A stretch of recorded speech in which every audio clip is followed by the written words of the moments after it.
This Sunday is Juneteenth, the country's newest federal holiday, which marks the emancipation of African-American slaves.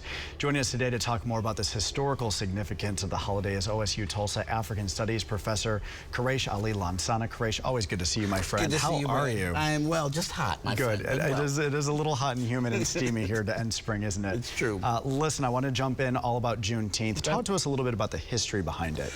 Well, Abraham Lincoln issued the Emancipation Proclamation in 1862. It was made law in 1863. And the Emancipation Proclamation actually freed only the Africans who were enslaved in the states that were fighting on behalf of the Confederacy. Not all black folks, right? Which is something that we're often taught in history incorrectly.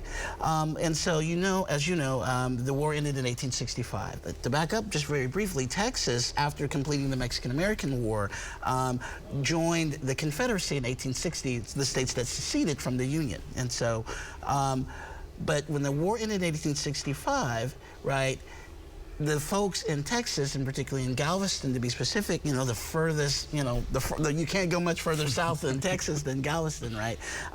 They had not been made aware of this news. So a general from the Union named Gordon Granger and a few 100,000 troops made the trek from the north through Texas to Galveston. And in 1866, a year after the end of the Civil War, 3 years after the Emancipation Proclamation was made law of the land, General Granger announced to the folks there in Galveston that they were free. And that was on June 19th, 1866, thus Juneteenth, which was initially called Jubilee Day, Emancipation Day, but now we refer to it as Juneteenth. So that's a brief history. Yeah. Quraysh, talk to me a little bit about what Juneteenth means today in the African-American community. Well, I think, number one, it is an observation and an opportunity for black folks in particular, but all Americans actually, to celebrate and take a moment to reflect on the significance of the day, right? It is the oldest law in the land regarding, or I shouldn't say law, but holiday, right, regarding the end of slavery. And so it's really our first. And so I think it's an opportunity to reflect on freedom and opportunities, but also to remember the history of survival and resilience. Yeah, and what do you think it is, why, I should ask, the importance that everybody celebrate this, especially younger people that are watching right now? It surprised me how many folks don't know about Juneteenth.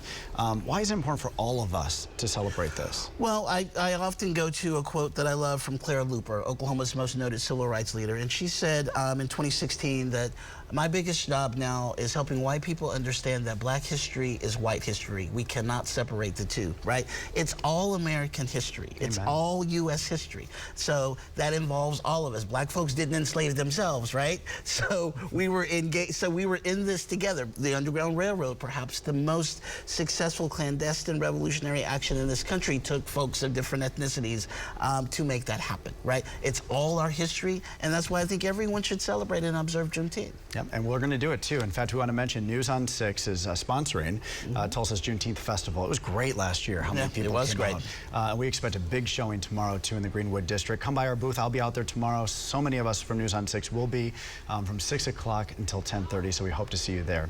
Quraysh, thank you, my friend. It is so good to see you. Always one of our favorite guests here at News on 6 at 4 o'clock. All right, Shannon, I'll send it over to you.